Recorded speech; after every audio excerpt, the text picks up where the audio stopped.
தமிழகத்தை உலுக்கிய எத்தனையோ கொலை, கொள்ளை, கடத்தல், பாலியல் வன்கொடுமை சம்பவங்களை கேட்டிருக்கிறோம். அதனை பார்க்கவும் செய்கிறோம். நாகரீகம் நம்மை வாழ வைக்கும் என்கிற நம்பிக்கையில்தான் ஒவ்வொரு கணமும் கண்டுபிடிப்புகளோடும் ஆக்கங்களோடும் புதிய உலகை நோக்கி பயணித்துக் கொண்டிருக்கிறது வாழ்க்கை. ஆனால் நம்முடைய நல்மனதுக்குள் ஆசைகளும் வஞ்சமும் நுழைந்து போட்டியும் பொறாமையும் வளர்ந்து சமூகத்தில் நம்முடைய நிலையை மோசமான ஒரு பதிவாகவே விட்டு செல்கிறது. அதற்கெல்லாம் காரணமாக அமைந்து விடுகிறது பேராசை. ஆசையே அழிவுக்கு காரணம் என்ற புத்தர் பிறந்த இந்தியாவில் ஆசை பேராசை எனும் வடிவம் எடுத்து துறவரத்தின் மேன்மையை காலுக்கு கீழே வீசிய நிகழ்வுகளும் அரங்கேறிக் கொண்டிருக்கின்றன. அப்படி வெளிச்சத்துக்கு வந்து பரபரப்பை ஏற்படுத்திய ஒரு பெயர்தான் பிரேமானந்தா. இலங்கையின் மத்திய மாவட்டமான மாத்தளை பகுதியைச் சேர்ந்த வியாபார குடும்பம் ஒன்றில் 1951ஆம் ஆண்டு நவம்பர் மாதம் 17ஆம் தேதி பிறந்தார் பிரேமானந்தா. பிரேமானந்தாவின் இயற்பெயர் என்னவோ பிரேம்குமாராக இருந்தாலும் பெற்றோர்கள் இவரை ரவி என்றுதான் அழைத்தார்கள். ரவி என்றால் சூரியன் என்று பொருள். பிரேமானந்தாவின் புன்னகை சூரியனை போன்ற பிரகாசமுடையது என்று நம்பினார்கள் அவரது பெற்றோர். ஆனால் இந்த இரண்டு பெயர்களுமே எதிர்காலத்தில் அவருக்கு நிலைக்காமல் போனது. பிரேமானந்தா ஆன்மீக பணிகளில் ஈடுபட்டு வந்ததை ஆரம்பத்திலிருந்தே அவரது பெற்றோர்கள் விரும்பவில்லை. ஆனாலும் பிரேமானந்தாவின் விருப்பம் அதுவாக இருக்கும் பட்சத்தில் அதை யார் மாற்ற முடியும்? அப்படியாக விட்டனர் அவரது குடும்பத்தினர். 1969ஆம் ஆண்டு முதலாக 200 பேருக்கு ஆன்மீக பிரசங்கம் செய்ய ஆரம்பித்தார். இதனைத் தொடர்ந்து தன்னுடைய நடைமுறை பாவனைகள் அனைத்தையும் மாற்றிக்கொண்டார். அப்போது பிரேமானந்தாவை எல்லோரும் ரவிசாமி என்றுதான் அழைத்தனர். தனக்கு கைவரப்பெற்ற சித்து வேலைகளை பயன்படுத்தி மக்களை கவர்ந்தவர் நண்பர்களின் உதவியுடன் 1972ஆம் ஆண்டு மாத்தளையில் ஓர் ஆசிரமத்தை தொடங்கினார். ஆதரவற்ற குழந்தைகள் பலரை இந்த ஆசிரமத்தில் தங்க வைத்து அவர்கள் கல்வி பெறச் செய்தார். உண்ண உணவளித்தார். இல்லாதவர்களுக்கு இடம் கொடுத்தார். பிரேமானந்தாவின் தாராளமயம் பலரையும் அவரிடம் கொண்டு வந்து சேர்த்தது. ஒரு புறம் ஆன்மீக பணியும் மற்றொரு புறம் ஆதரவற்றோர்களுக்கு உதவுவது என்ற சமூக பணியும் இவரை வெகு எளிதாக மக்களிடம் கொண்டு சேர்த்தது. இந்த விவகாரம் வெளிநாடுகளையும் எட்ட பல்வேறு நாடுகளில் இருந்து பிரேமானந்தாவை தரிசிக்க பக்தர்கள் குவிந்தனர். இங்கிலாந்து, சிங்கப்பூர், மலேசியா, பிலிப்பைன்ஸ் உள்ளிட்ட பல்வேறு நாடுகளுக்கு சுற்றுப்பயணம் மேற்கொண்டு இந்து சமயத்தை பரப்பினார். இந்த சூழ்நிலையில்தான் இலங்கையில் தமிழர்களுக்கு எதிராக நிகழ்த்தப்பட்டு கொண்டிருந்த இனப்படுகொலை விஸ்வரூபம் எடுத்தது. கருப்பு ஜூலை என்று வரலாற்றில் பேசப்படும் கொடூரம் அப்போதுதான் அரங்கேறியது. 1983ஆம் ஆண்டு ஜூலை மாதத்தின் 2ஆம் வாரத்தில் விடுதலை புலிகள் தலைவர் பிரபாகரனின் நம்பிக்கைக்கு உரியவர்களான லெப்டினன்ட் சீலன் மற்றும் ஆனந்த் ஆகியோர் தென்மராட்சியில் வைத்துக் கொல்லப்பட்டனர். இதற்கு பழிக்கு பழி வாங்கும் விதமாக ஜூலை 23ஆம் தேதி விடுதலை புலிகள் அமைப்பு அதிரடியாக ஒரு தாக்குதலை முன்னெடுத்தது. அதில் 13 சிங்கள இராணுவத்தினர் துப்பாக்கி குண்டுக்கு இரையானார்கள். அதுவரை வெறுமனே கிளர்ச்சி என்று கூறப்பட்ட விடுதலை புலிகள் போராட்டம் 13 இராணுவ வீரர்களின் உயிரை குடித்தது என்ற தகவல் வெளியானதும் உலக நாடுகள் இலங்கையின் பக்கம் எட்டி பார்த்தன. இதற்கு அடுத்த நாளே கொழும்பில் தமிழர் மீதான இன அழிப்பை தொடங்கினர் சிங்களர்கள். அந்த வன்முறையில் சுமார் 3000 பேர் வரை கொல்லப்பட்டனர். ஏராளமான பெண்கள் பாலியல் வன்புணர்வு செய்யப்பட்டார்கள். தமிழச்சிகளை கண்டாலே கற்பை சூறையாடினார்கள் அல்லது ஈவு இரக்கமின்றி கொன்றொழித்தார்கள். லட்சக்கணக்கானோரின் சொத்துக்கள் அழிக்கப்பட்டு நிர்மூலமாக்கப்பட்டன. இரவோடு இரவாக ஆயிரக்கணக்கானோரை கப்பலேற்றி வெளிநாடுகளுக்கு அனுப்பி வைத்தார்கள். அப்படி அகதிகளாக ஒரு படகின் மூலம் தப்பித்து இந்தியா வந்து சேர்ந்தனர் பிரேமானந்தாவும் இன்னும் சிலரும். இலங்கையில் தமிழர்கள் மீது நிகழ்த்தப்பட்ட இந்த இன அழிப்பு வன்முறையில் மாத்தளையில் இருந்த பிரேமானந்தாவின் ஆசிரமமும் சுக்குநூறாக அடித்து நொறுக்கப்பட்டிருந்தது. தாக்குதலில் ஈடுபட்ட கும்பல் பிரேமானந்தாவை தாக்குவதை குறியாக வைத்திருந்தது. இதனால் மீண்டும் அங்கு ஆசிரமம் அமைக்க முடியாத சூழல் ஏற்பட்டது. இதனை அடுத்து ஆசிரமத்தில் இருந்த ஆதரவற்ற குழந்தைகளையும் தன்னுடைய விசுவாசிகள் சிலரையும் அழைத்துக் கொண்டுதான் தமிழகம் வந்து சேர்ந்திருந்தார் பிரேமானந்தா. திருச்சியில் தனது சகாக்களுடன் தங்கிய பிரேமானந்தா சிறிய அளவிலான ஆசிரமம் ஒன்றை நடத்தினார். பிரேமானந்தாவின் முயற்சிக்கு இலங்கையின் அரசியல்வாதிகள் பலர் உதவி செய்ததால் நாளடைவில் 1989ஆம் ஆண்டு திருச்சியில் பூபாலகிருஷ்ண ஆசிரமம் என்ற பெயரில் ஒரு புதிய ஆசிரமத்தை தொடங்கினார்.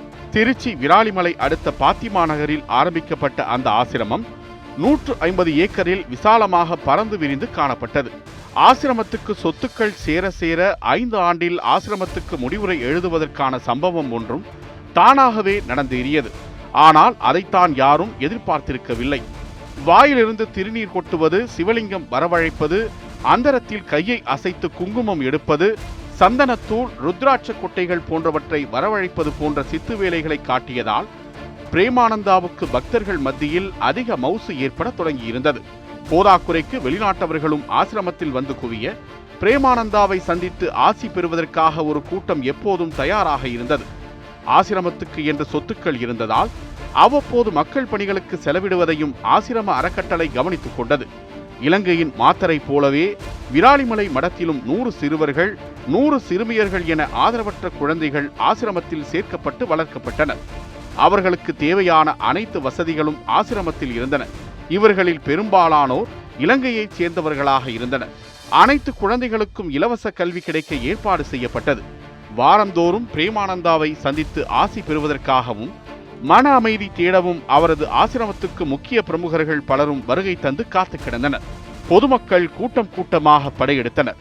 அடுத்த சில ஆண்டுகளில் ஆசிரமம் பெரும் விருட்சமாக வேர்விடத் தொடங்கியது. இந்த நிலையில் விராலிமலை ஆசிரமத்துக்கு விடுதலை புலிகள் இயக்க ஆதரவாளர்கள் சிலர் அடிக்கடி சென்று வருவது குறித்த தகவல் கசிய ஆரம்பித்தது. இங்கிருந்து இலங்கைக்கு பணம் கைமாறுகிறதா என்ற கோணத்தில் ஒரு பக்கம் போலீசார் மௌனமாக கண்காணித்துக் கொண்டுதான் இருந்தனர். ஆகையால் அப்போது பிரேமானந்தாவை டைகர் சாமி என்று அழைக்கப்பட்டதாகவும் கூறப்படுகிறது. ஆனால் 1991 ஆண்டு முதல் 1996 ஆண்டு வரை ஜெயலலிதா முதலமைச்சராக இருந்த காலத்தில் ஆசிரமம் எந்த சிக்கலையும் சந்தித்ததாக தெரியவில்லை. அமைச்சர்கள் மட்டுமல்லாமல் ஜெயலலிதாவின் தோழி சசிகலா, சசிகலாவின் குடும்பத்தினர்கள் என பலரும் இந்த ஆசிரமத்திற்கு சென்று வருவதை வழக்கமாக கொண்டிருந்ததாக ஊடகங்களில் செய்தி வெளியானது. இப்படி தமிழக அரசியல் சூழல்களும் பிரேமானந்தாவுக்கு சாதகமாக இருக்க எல்லாம் பிரேமானந்தாவின் அற்புதம் என பக்தர்கள் பேசிக்கொள்ளும்படியே நடந்தது. ஆண் பக்தர்களோ பெண் பக்தர்களோ யார் எப்போது சென்றாலும் பிரேமானந்தாவை சந்திக்க முடியும். ஆனால் அவை அனைத்தும் 1994 ஆண்டு நவம்பர் மாதம் வரைதான் என்பது அப்போது யாருக்கும் தெரிந்திருக்க வாய்ப்பில்லை. 1994 ஆண்டின் நவம்பர் மாதம் இறுதியில் வளர்ச்சியை நோக்கி முன்னேறிக் கொண்டிருந்த ஆசிரமத்துக்கு சில பெண்கள் சேர்ந்து முடிவுரை எழுதினர். 20 வயதுடைய இளம்பெண் ஒருவரும் 29 வயதுடைய மற்றொரு பெண்ணும் ஆசிரமத்தில் இருந்து தப்பித்து யாருக்கும் தெரியாமல் ஆசிரமத்தை விட்டு வெளியேறினார்கள். ஆசிரமத்தில் இவ்வளவு காலமாய் இருந்தவர்கள் முதல் முறையாக ஆசிரமத்தை விட்டு வெளியேறிய போது ஒரு முறைக்கு இருமுறை ஆசிரமத்தை திரும்பி பார்த்து கொண்டார்கள். இங்குதான் சாப்பிட்டோம், இங்குதான் வளர்ந்தோம், இங்குதான் தோழியர்களுடன் நாட்களை கழித்தோம். ஆனால் இதே ஆசிரமத்தில்தான் கற்பை இழந்திருக்கிறோம். ஆம், இந்த ஆசிரமத்தில்தான் எமது கற்பு சூறையாடப்பட்டிருக்கிறது. இந்த ஆசிரமத்தை விட்டு நாம் தாண்டிச் செல்ல வேண்டிய நேரம் இது. இதனை தவறவிட்டால் உலகில் நம்மை விட மோசமான பெண்கள் யாரும் இல்லை என்று எதிர்காலம் சொல்லிவிடும். ஆகையால் இங்கிருந்து தப்பித்தே ஒரு செய்தியை உலகுக்கு சொல்லியாக வேண்டும். ஆம், இப்படித்தான் படபடப்புடன் அவர்களது இருவரின் இதயமும் அடிக்கொண்டது. இந்த ஆசிரமத்திற்கு இனி நாம் திரும்ப போவதில்லை. ஆனால் இங்கிருக்கும் மனிதர்கள், ஒரு பாவமும் அறியாத இந்த குழந்தைகள் என்ன செய்யலாம்? உடனே ஏதாவது நாம் செய்தாக வேண்டும். ஏனெனில் இருப்பதாக சொல்லிக் கொள்வதற்கு இனி நேரம் இல்லை. செய்ய வேண்டிய காரியங்கள் மட்டும்தான் மிச்சமிருக்கிறது. அவ்வளவுதான். இருவரும் சிட்டாய் பறந்தார்கள், எவர் கண்களிலும் படாதவாறு. வெளியே சென்ற பெண்கள் இருவரும் மகளிர் சங்கத்தினரை சந்தித்து அந்த விஷயத்தை அவர்களின் காதில் சொல்லி வைத்தனர். இவர்கள் சொல்வதை கேட்டு அனைவரும் அதிர்ச்சியில் உறைந்து போனார்கள். ஆசிரமம் தொடங்கி 5 ஆண்டுகளுக்குள் இவ்வளவு நடந்து முடிந்து விட்டதா? யாருக்கும் தெரியாமல் போய்விட்டதே. இனி விட்டு வைக்க கூடாது. அந்த பெண்களை அழைத்துக் கொண்டு காவல் நிலையம் சென்றது மகளிர் சங்கம். புகாரை படித்து பார்த்துவிட்டு நம்ப மறுத்தது காவல்துறை. ஆனால் அழைத்து வந்திருப்பது மகளிர் சங்கத்தினர். இப்படியே விட முடியாது. விட்டால் நமக்கு நாமே ஆப்பு வைத்துக் கொள்வதில்தான் முடியும். புகாரில் உண்மைத்தன்மை இருக்கும் பட்சத்தில் பரவாயில்லை. அப்படி எதுவும் இல்லை என்றால் என்ன ஆவது? நாள்தோறும் ஆயிரக்கணக்கானோர் குவிந்து பதிபக்தியுடன் வணங்கிக் கொண்டிருக்கும் ஒரு ஆசிரமத்தின் மீது அபாண்டம் என்று காவல்துறையை அல்லவா காலி செய்து விடுவார்கள் என யோசித்தனர் போலீசார். இருப்பினும் ஆதாரங்கள் வலுவாக இருப்பதால் விசாரணை துவக்குவது தானே நியாயம். பிரேமானந்தா மீது முதல் வழக்கை பதிவு செய்தது காவல்துறை. ஆசிரமத்தில் இருக்கும் பெண்கள் 10க்கும் மேற்பட்டோரை பிரேமானந்தா பாலியல் வன்கொடுமை செய்திருக்கிறார் என்பதன் அடிப்படையில் பதிவு செய்யப்பட்டது.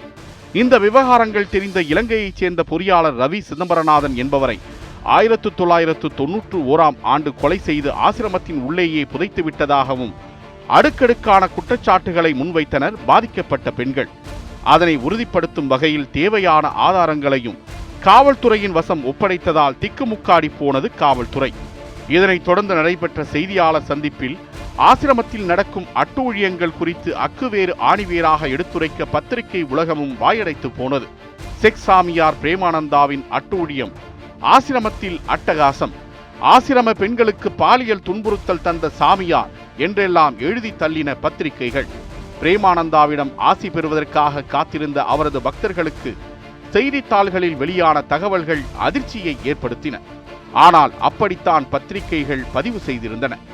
சாமியார் பிரேமானந்தா ஆசிரமத்தில் உள்ள ஏதாவது ஒரு பெண்ணுடன் உடலுறவு கொள்ள முடிவெடுத்து விட்டால் அன்றைய இரவு அந்த பெண் அவரது பள்ளியறைக்கு வந்துவிட வேண்டும் என்பது எழுதப்படாத விதியாக இருந்ததாக ஊடகங்கள் எழுதி தள்ளின. அவ்வாறு எதிர்ப்பு தெரிவித்த பலர் கடுமையான தண்டனைக்கு உள்ளாக்கப்பட்டதாகவும், அப்படி தண்டனைகளில் இருந்து தப்ப முயற்சித்த பெண்கள் ஆசிரமத்தை விட்டு வெளியேற முயற்சித்து மீண்டும் ஆசிரமத்திலேயே அடைத்து வைக்கப்பட்ட கொடுமைகள் அரங்கேறியதாகவும் தகவல்கள் வெளியாகின. பிரேமானந்தாவின் பாலியல் கொடுமைகளை தாங்க முடியாமல் பல சிறுமிகள் அங்கிருந்து தப்ப முயற்சித்தாலும் பிரேமானந்தாவுக்கு சாதகமாக பலர் இந்த குற்றங்களை எல்லாம் மூடி மறைத்துவிட்டு வெளியில் தெரியாமல் பார்த்து கொள்ளும் வேலையை செய்து வந்தது அதிர்ச்சியை ஏற்படுத்தியது. ஆசிரமத்துக்குள் சுவாமியின் குடிலுக்குள் இடம்பெறும் பயங்கரங்கள் பற்றி செய்தி கசிய தொடங்கியதும் நிலைமை விபரீதமாயிற்று. இதனையடுத்து அவசரமாக ஆசிரமம் இருக்கும் பகுதிகளில் பாதுகாப்பு பலப்படுத்தப்பட்டது. நவம்பர் 17ஆம் தேதி பிரேமானந்தாவின் பிறந்த நாள் என்பதால் ஆசிரமம் விழாக்கோலம் பூட்டிருந்தது. பிரேமானந்தாவிடம் ஆசி பெறுவதற்காக சுமார் 2000க்கும் மேற்பட்ட ஆண்கள், பெண்கள், சிறுவர்கள் என பலரும் குழுமியிருந்தனர். ஆசிரமத்துக்குள் திடீரென வந்த பத்திரிகையாளர்கள் பிரேமானந்தா மீது பாலியல் குற்றச்சாட்டு தொடர்பாக சரமாரியான கேள்வி கணைகளை வீசினர். இதனால் ஆசிரமத்தில் இருந்த பெண் சீடர்கள் பலரும் அதிர்ச்சி அடைந்தனர். அதற்குள் விவகாரம் மேல்மட்டம் வரைக்கும் தெரிந்து முக்கிய தலைவர்கள் பலர் யோசனையில் ஆழ்ந்தனர். நேரடியாக மேலிடத்தில் இருந்து அழுத்தம் கொடுக்கப்படவில்லை என்றாலும் விவகாரத்தை மக்கள் கையில் எடுத்துள்ளதால் எதை செய்தும் தடுக்க முடியாது. ஆகையால் எந்த நடவடிக்கையும் எடுக்க முடியாமல் தவித்தனர் அதிகாரிகள். இந்த சூழலில்தான் நவம்பர் 19ஆம் தேதி அதிரடியாக ஆசிரமத்துக்குள் நூற்றுக்கணக்கான போலீசார் நுழைந்து ஆசிரமத்தை தங்கள் கட்டுப்பாட்டுக்குள் கொண்டு வந்தனர். அங்கிருந்த பெண்களிடம் போலீசார் விசாரணை நடத்தினர். பிரேமானந்தா மீதான குற்றச்சாட்டு உண்மையாக இருக்கும் பட்சத்தில் நடவடிக்கை எடுக்கும் என்று தெரிவித்தனர். ஆனால் என்ன செய்வது, எங்களுக்கு உண்மை மட்டுமே சொல்லி வளர்க்கப்பட்டுள்ளது, ஆகையால் இங்கும் எதுவும் நடக்கவில்லை என்று தெரிவித்தனர் ஆசிரமத்தில் இருந்த பெண்கள். பிரேமானந்தா பாலியல் வன்கொடுமை செய்ததாக கொடுக்கப்பட்ட புகாரில் 3 பேர் பள்ளி மாணவிகளாக இருந்தனர். அதுதான் இந்த விவகாரத்தை மேலும் பூதாகரமாக ஆக்கியிருந்தது. ஏனெனில் பிரேமானந்தாவின் கட்டுப்பாட்டில் பள்ளி ஒன்றும் செயல்பட்டு கொண்டிருந்தது. ஆகையால் கற்பனை கண்மூடித்தனமாக பறந்தது காவல்துறைக்கு. 14 வயது முதல் 35 வயது வரையிலான 20க்கும் மேற்பட்ட பெண்கள் விசாரணைக்காக காவல் நிலையத்தில் வைத்து விசாரிக்கப்பட்டனர். ஒருபுறம் பிரேமானந்தா கைது செய்து கடலூர் மத்திய சிறையில் அடைக்கப்பட, அவருக்கு உதவியதாக ஆசிரம உதவியாளர் கமலானந்தாவும் அவரது மனைவி மருத்துவர் சந்திராதேவி உட்பட மேலும் 6 பேர் திருச்சி மத்திய சிறையில் அடைக்கப்பட்டனர். அன்று இரவு புதுக்கோட்டை மகளிர் காவல் நிலையத்தில் ஆண்கள் முன்னிலையில் தங்களது ஆடைகளை களைந்துவிட்டு நிர்வாணமாக நிறுத்தி வைக்கப்பட்டு தாக்கப்பட்டதாக கைதான பெண்களில் சிலர் பின்னாளில் ஊடகங்களுக்கு தெரிவித்தனர். உண்மையை சொல்லும்படி வலியுறுத்தி கடுமையான சித்திரவதைகளை செய்ததாகவும், பாலியல் வன்புணர்வு நடைபெற்றதா என்பதை கண்டறிய பெண்ணுறுப்பில் நடத்தப்படும் பரிசோதனையை மிக மோசமாக நடத்தி ரத்தம் வரும் அளவுக்கு கொடுமை இழைத்ததாகவும் தெரிவித்தனர். உண்மையை சொன்னால் நகைகள், நிலம், அரசு உதவி இப்படி அனைத்தும் உங்களுக்கு கிடைக்கும். பொய் சொல்கிறீர்கள் என்று தெரிந்தால் அனைவரும் தொலைந்தீர்கள். காவல்துறை தரப்பில் ஆசை வார்த்தையும் மிரட்டலும் ஒரு சேர கூறப்பட்டது. ஆசிரமத்தில் இருந்தவர்கள் அனைவரும் வெளியேற்றப்பட்டு ஆசிரமத்துக்கு சீல் வைக்கப்பட்டது. அங்கிருந்தவர்கள் அனைவரும் தனியார் தொண்டு நிறுவனங்களிடம் ஒப்படைக்கப்பட்டனர். ஆசிரமத்தில் நடத்தப்பட்ட சோதனையில் சுமார் 75 லட்சம் ரூபாய் பணத்தை போலீசார் கைப்பற்றியிருந்தனர். அத்துடன் முக்கிய ஆவணங்கள், சுமார் 1.5 கோடி ரூபாய் மதிப்பில் வரி ஏய்ப்பு செய்ததற்கான ஆவணங்களும் சிக்கியிருந்தன. மேலும் அடித்துக் கொலை செய்யப்பட்ட ரவி சிதம்பரநாதனின் சடலத்தையும் தோண்டி எடுத்து பிரேத பரிசோதனைக்கு அனுப்பினர். இப்படி வேகமாக வழக்கு விசாரணை நடந்து கொண்டிருந்த நிலையில் தனது அரசியல் தொடர்புகளை பயன்படுத்தி விசாரணைக்கு முட்டுக்கட்டை ஏற்படுத்தினார் பிரேமானந்தா. காவல்துறையினரின் விசாரணை வேகம் குறைக்கப்பட்டாலும் இந்த வழக்கின் வாதங்கள் புதுக்கோட்டை மாவட்ட நீதிமன்றத்தில் நிதானமாகவே நடந்தது. பிரேமானந்தாவுக்காக பிரபல வழக்கறிஞர் ராம் ஜெத்மலானி ஆஜராகி வாதாடினார். DNA சோதனை செய்ய வேண்டும் என்ற அரசு வழக்கறிஞரின் வாதத்துக்கு கடும் எதிர்ப்பை தெரிவித்தார் ராம் ஜெத்மலானி. அவ்வாறு DNA சோதனை நடத்த வேண்டும் என்றால் லண்டனில் நடத்தட்டும் என்றார். நீதிமன்ற விசாரணைகளின்படி குறைந்தது 13 சிறுமிகளை பிரேமானந்தா பாலியல் வன்புணர்வுக்கு உட்படுத்தியதாக குற்றம் சாட்டப்பட்டது. 13 பெண் பிள்ளைகளில் 3 பேர் 16 வயதுக்கு குறைந்தவர்களாக இருந்தனர். 13 பேருமே இலங்கையின் யாழ்ப்பாணம் மாவட்டத்தைச் சேர்ந்தவர்கள். பல சிறுமிகள் பருவமடைவதற்கு முன்பும் பருவமடைந்து ஒரு மாதத்துக்குள்ளும் பாலியல் வன்புணர்வு செய்யப்பட்டதாக அதிர்ச்சி தகவலும் வெளியானது. அவ்வாறு பிரேமானந்தாவினால் வன்புணர்வுக்கு உட்படுத்தப்பட்டு கர்ப்பமடைந்த பெண்ணின் கர்ப்பத்தை கலைக்க நீதிமன்றம் அனுமதி அளித்தது. அந்த கருவை மருத்துவ சோதனைக்கு உட்படுத்திய நிபுணர்கள் அதற்கு காரணம் சுவாமி பிரேமானந்தாவே என்பதையும் நீதிமன்றத்தில் விஞ்ஞான ஆதாரங்களோடு சமர்ப்பித்தனர். இத்தனை குற்றங்கள் நிரூபிக்கப்பட்ட நிலையிலும் பிரேமானந்தாவுக்கு எதிராக தீர்ப்பு வழங்க முடியாமல் வழக்கு சென்று கொண்டிருந்தது. இந்நிலையில் 1996ஆம் ஆண்டு தேர்தலில் திமுக வெற்றி பெற்றதை அடுத்து இந்த வழக்கின் விசாரணை வேகம் எடுக்க தொடங்கியது. இந்த வழக்கில் ஒரு வழியாக 1997ஆம் ஆண்டு ஆகஸ்ட் மாதம் புதுக்கோட்டை மாவட்ட செஷன்ஸ் நீதிமன்ற நீதிபதி BN பானுமதி தீர்ப்பு வழங்கினார். 13 பெண்களை பாலியல் வன்கொடுமை செய்தது, ஒரு கொலை செய்ததற்காக இரட்டை ஆயுள் தண்டனை வழங்கப்பட்டது. அப்பாவி பெண் பக்தர்களை ஏமாற்றி மோசடி செய்த குற்றத்திற்காக தனியாக ஓராண்டு கடுங்காவல் தண்டனையும் பிரேமானந்தாவுக்கு விதிக்கப்பட்டது. பிரேமானந்தா வழக்கின் தீர்ப்பு நாடு முழுவதும் மிகவும் பரபரப்பாக எதிர்பார்க்கப்பட்டதால் நீதிமன்றத்தில் கூட்டம் நிரம்பி வழிந்தது. தீர்ப்பு வழங்கப்பட்ட பின்னர் பிரேமானந்தா சிறைக்கு அழைத்துச் செல்லப்பட்டார். பிரேமானந்தா நிரபராதி என இலங்கை வடக்கு மாகாண முன்னாள் முதல்வர் CV விக்னேஸ்வரன் சாட்சியம் அளித்திருந்தார். அவர் இந்த வழக்கில் பிரேமானந்தாவுக்கு ஆதரவாக சாட்சியம் அளித்தபோது நீதிபதியாக பதவி வகித்துக் கொண்டிருந்தார். அப்போது அவர் சொன்னது, பிரேமானந்தா நல்லவர், குற்றம் இழைத்திருக்க மாட்டார் என்பது. பிரேமானந்தாவுக்கு ஆதரவாக விக்னேஸ்வரன் சாட்சியம் அளித்தது இலங்கை அரசியலிலும் எதிரொலித்தது. தீர்ப்பை அடுத்து கடலூர் மத்திய சிறைக்கு பிரேமானந்தாவை போலீசார் அழைத்துச் சென்றனர். அப்போது தனக்கே உரிய புன்னகையுடன் பத்திரிகைகள் புகைப்படக்காரர்களை பார்த்து சிரித்துக் கொண்டே போஸ் கொடுத்தார் பிரேமானந்தா. வாய்மை இறுதியில் வெல்லும் என்று முகத்தில் அசடு வழிய கூறினார். 2 ஆயுள் தண்டனையையும் அவர் தொடர்ந்து அனுபவிக்க வேண்டும். அபராத தொகை கட்டுவதற்கு தவறினால் தனியாக 32 ஆண்டுகள் 9 மாதம் சிறை தண்டனையை சேர்த்து அனுபவிக்க வேண்டும் என்று நீதிபதி பானுமதி தனது தீர்ப்பில் கூறியிருந்தார். குற்றவியல் நடைமுறை சட்டத்தின் சிறப்பு விதிகளை பயன்படுத்தி இந்த கடும் தண்டனை அவருக்கு வழங்கப்படுவதாக நீதிபதி கூறினார். பிரேமானந்தாவால் பாலியல் வன்புணர்வுக்கு உள்ளாக்கப்பட்ட 13 பெண்களுக்கும் தலா 5 லட்சம் ரூபாய் நஷ்ட ஈடு வழங்க வேண்டும். அதுவும் பிரேமானந்தா உள்ளிட்டோரிடம் இருந்து வசூலிக்கப்படும் அபராதத்திலிருந்து இந்த தொகையை வழங்க வேண்டும் என்றும் உத்தரவில் குறிப்பிட்டிருந்தார் நீதிபதி. ஆனால் இந்த வழக்கில் 3வது குற்றவாளியாக சேர்க்கப்பட்டிருந்த மருத்துவர் சந்திராதேவிக்கு அபராதம் மட்டும் விதிக்கப்பட்டது. அவர் ஏற்கனவே 2 ஆண்டுகள் 7 மாதம் 2 நாட்கள் சிறை தண்டனை அனுபவித்து விட்டார். அதையே தண்டனை காலமாக பாவித்து விடுதலை செய்வதாக நீதிபதி தெரிவித்தார். கமலானந்தாவின் மனைவியான மருத்துவர் சந்திராதேவிதான் பாலியல் வன்புணர்வுக்கு உள்ளாக்கப்பட்டு கர்ப்பமாகும் பெண்களுக்கு கருச்சிதைவுகளை செய்தார் என்பது விசாரணையில் தெரிய வந்தது. கமலானந்தா, பாலன், நந்தகுமார், மயில் வாகனன், சதீஷ் உள்ளிட்டோருக்கு ஆயுள் தண்டனை அளிக்கப்பட்டது. வழக்கில் பிரேமானந்தாவுக்கு எதிராக வாதாடிய கும்பகோணத்தைச் சேர்ந்த வழக்கறிஞர் கீதாலயன் என்கின்ற சுகுமாரனுக்கு பாராட்டுக்கள் குவிந்தன. இந்த தண்டனையை எதிர்த்து 2002ஆம் ஆண்டு சென்னை உயர்நீதிமன்றத்தில் பிரேமானந்தா சார்பில் மேல்முறையீடு செய்யப்பட்டது. புதுக்கோட்டை செஷன்ஸ் நீதிமன்றம் வழங்கிய இரட்டை ஆயுள் தண்டனையை உயர்நீதிமன்றம் உறுதி செய்தது. பிரேமானந்தாவுக்கு வழங்கப்பட்ட தண்டனை சரிதான் என்று நீதிபதிகள் சண்முகம் மற்றும் சொக்கலிங்கம் ஆகியோர் அடங்கிய அமர்வு தீர்ப்பளித்தது. இதனைத் தொடர்ந்து 2005ஆம் ஆண்டு உச்சநீதிமன்றத்தில் மேல்முறையீடு செய்யப்பட்டது. ஆனால் அங்கும் நீதிபதிகள் புதுக்கோட்டை மாவட்ட நீதிமன்றத்தின் உத்தரவை உறுதி செய்து தீர்ப்பளித்தனர். இந்த வழக்கில் மிகவும் திறமையாக துப்பு துலக்கப்பட்டு விசாரணை நடத்தப்பட்டதாகவும் புதுக்கோட்டை செஷன்ஸ் நீதிமன்றத்தில் அளிக்கப்பட்ட தீர்ப்பு சிறப்பானது என்றும் உச்சநீதிமன்ற நீதிபதிகள் பாராட்டு தெரிவித்தனர். பிரேமானந்தாவின் இருப்பிடம் பாமரர்கள் நம்பும் வகையில் பகலில் ஆசிரமமாகவும் இரவில் பள்ளியறையாகவும் பயன்பட்டதாக குற்றம் சாட்டப்பட்டது.